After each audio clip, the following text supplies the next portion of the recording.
The email arrived while I was organizing files in my cubicle. Mandatory meeting in conference room A for all accounting staff.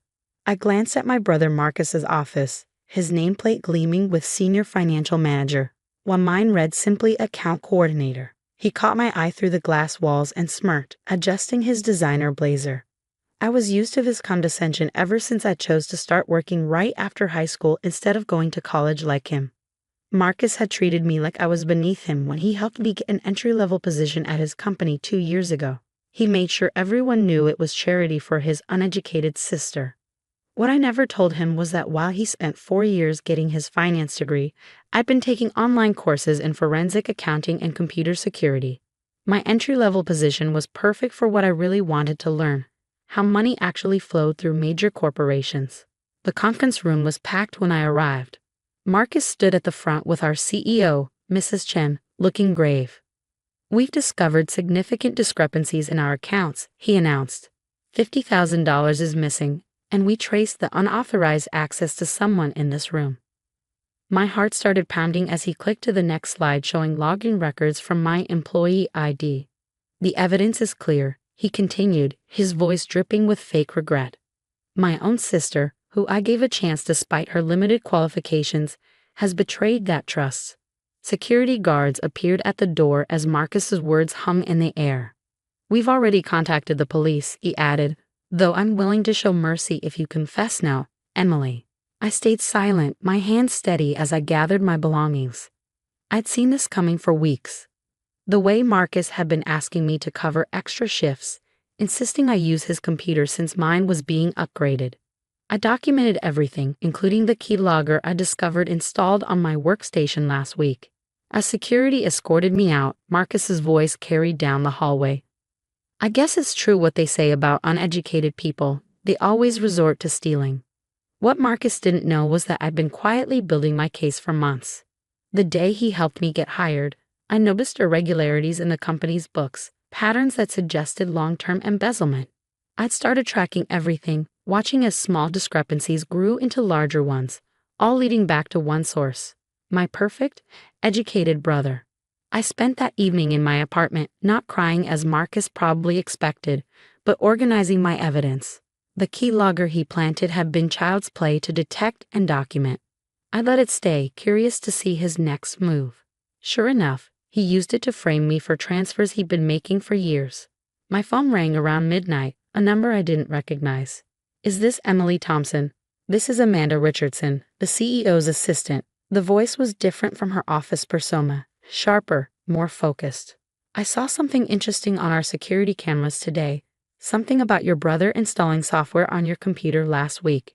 Would you be willing to meet me tomorrow morning?" I smiled, thinking of the evidence folder on my encrypted drive. "Of course, Ms. Richardson. I have some things you might want to see as well." The next morning, I arrived at a small cafe far from the office.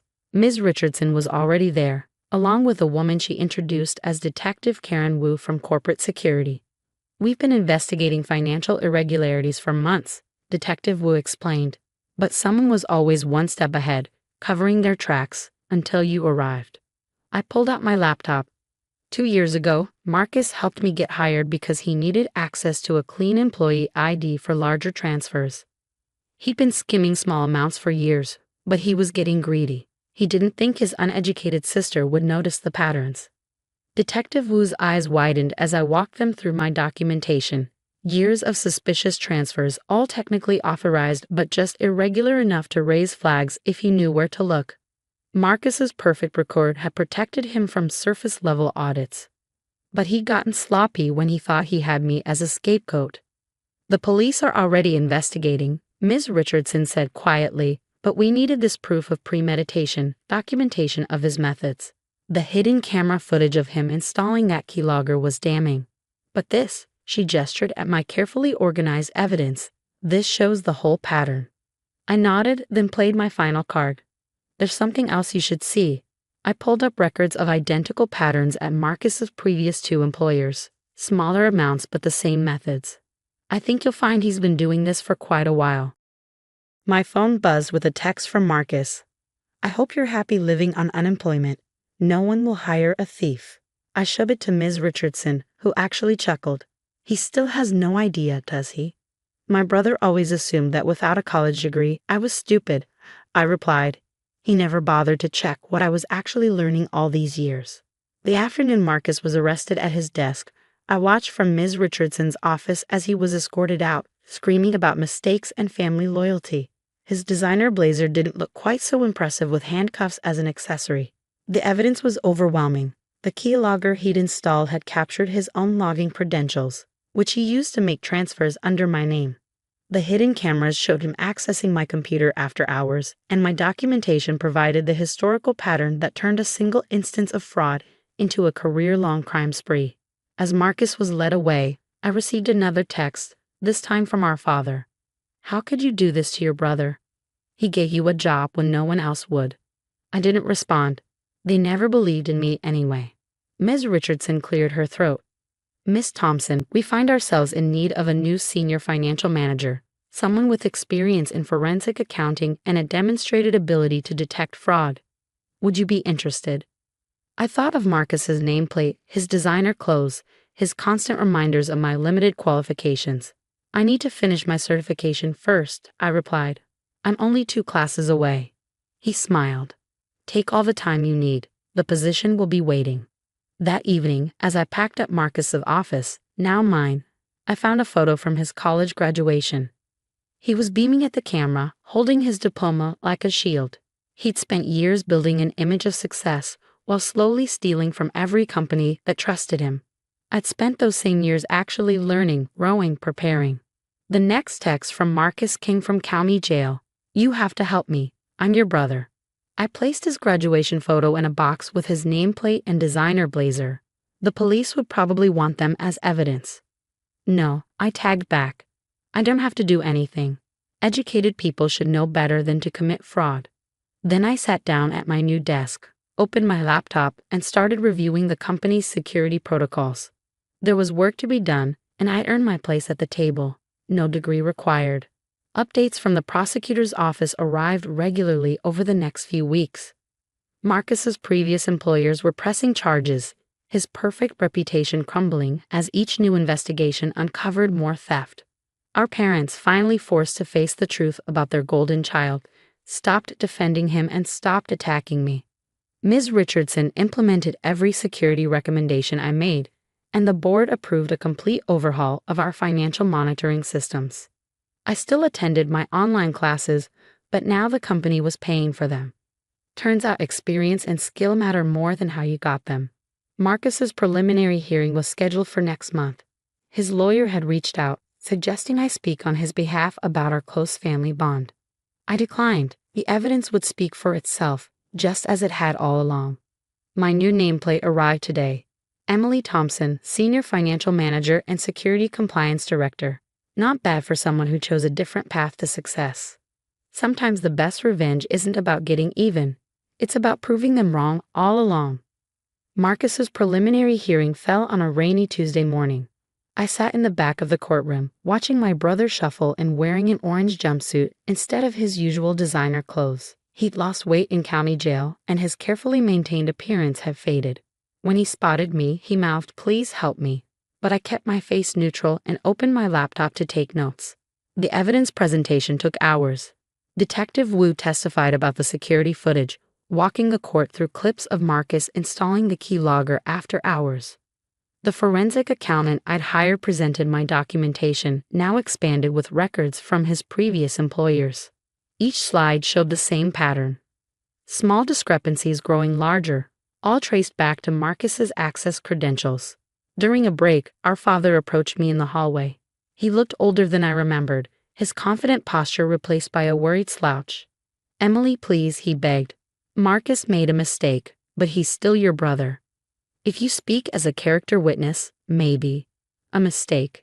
I interrupted quietly. "He stole over $200,000 from 3 different companies. He tried to frame me for it. He would have let me go to jail. Dad, that's not a mistake. That's who he is. But he helped you get a job. Without him, I would have found another way to succeed. I always do. I gathered my belongings. He didn't help me get that job out of kindness. He needed someone to take the fall when he got caught.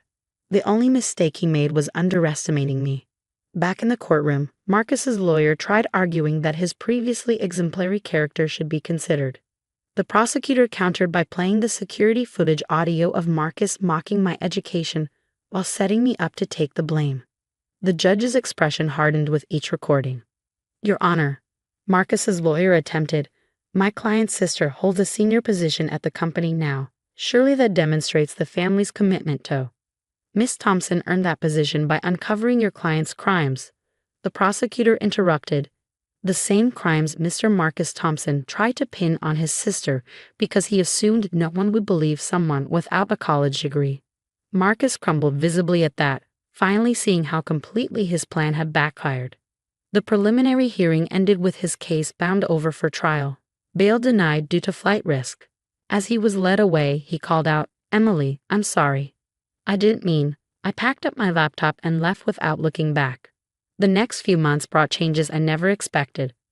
Ms. Richardson promoted me to Vice President of Financial Security, creating a new department focused on preventing exactly the kind of fraud Marcus had committed.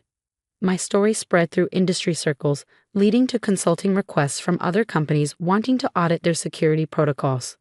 Marcus's former colleagues who once looked down on me at his urging now sought my advice on career development. "College isn't the only path to success," I told them.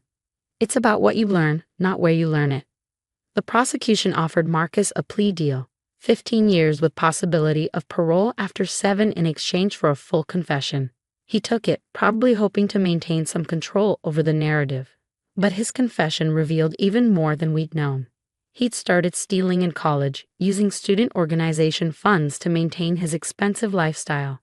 After graduation, he refined his methods, always staying just ahead of detection until he decided to set me up as his fall guy. The day of his sentencing, I finally agreed to meet him in a holding cell. He clearly practiced his speech, tears falling perfectly as he spoke. "I was jealous," he admitted. "You were always so capable, making your own way, learning what you wanted. I had to follow Mom and Dad's perfect plan, get the perfect degree, live the perfect life. But it was never enough. So you decided to steal what you couldn't earn," I finished, "and blame it on me because you thought no one would believe I could catch you." "I'm your brother," he whispered. "Doesn't that mean anything?" I stood up. "It meant something when you helped me get hired. It meant something different when you tried to send me to prison. Now it just means I know exactly who you are." The judge sentenced him to the agreed-upon 15 years plus restitution. Our parents sat in the front row, finally accepting that their perfect son had built his success on lies. They tried to approach me after the sentencing, but I had a meeting to attend. That meeting changed everything. A major financial security firm had heard about my work on Marcus's case. They wanted to partner on developing fraud detection software based on my methodologies. The contract would make me a millionaire several times over. "We love that you learned this through experience," the CEO told me. "Anyone can follow textbook methods. You found patterns others missed because you looked where they didn't think to look." As I signed the contract, my phone buzzed with a message from the prison. Marcus had lost his appeal. He wanted me to help fund his commissary account since our parents couldn't afford to support him anymore. I deleted the message without responding. Later that week, I got an interesting email from Marcus's last victim, his previous employer. Their audit had revealed that he'd hidden some of his stolen funds in overseas accounts. They wanted to hire me to trace the money. The fee they offered would cover a down payment on the house I'd been eyeing. I took the job, of course. Let Marcus sit in prison, knowing that with every case I solved, every fraud I uncovered, I was building the career he tried to steal from me. His perfect degree hung on a prison wall, while my experience opened doors he never even knew existed. Our parents finally stopped trying to contact me after I blocked their numbers. They'd spent years praising Marcus's academic achievements while dismissing my practical experience. Now they could spend years visiting him in prison while reading about my success in the financial press. 5 years after Marcus's arrest, I stood at a podium accepting an industry award for innovation in financial security. My online degree hung in my office alongside certificates from specialized training programs, proof that education comes in many forms. A reporter asked about my unusual career path. "Success isn't about where you start," I told her. It's about paying attention, learning constantly, and being ready when opportunity appears. Sometimes the best opportunities come disguised as someone else's attempt to destroy you. Marcus still writes sometimes through the prison email system. He's teaching other inmates about finance, he says, claims he's changed. Maybe he has, but his last email caught my attention. I'll be up for parole in 2 years. I've learned so much from my mistake. Maybe you could hire me, give me a chance like I once gave you. I archived the email without responding. Some lessons take longer to learn than others. Marcus taught me that family isn't about blood. It's about trust. He broke that trust, and all the degrees in the world can't repair it. My new fraud detection software launches next month. It's designed to catch exactly the kind of schemes Marcus used to commit. In the end, his attempt to destroy me gave me the knowledge to help others protect themselves. That's a kind of justice even he couldn't steal. The company's annual report came out yesterday. There's a whole section about our new security protocols, complete with a photo of me at my desk. No designer clothes, no fake smile, just the quiet confidence of someone who knows exactly what she's worth. Marcus will probably see it in the prison library. I wonder if he'll finally understand that he never gave me a chance. He gave me a target, and I've spent every day since then proving that the best revenge isn't just success. It's success they never saw coming.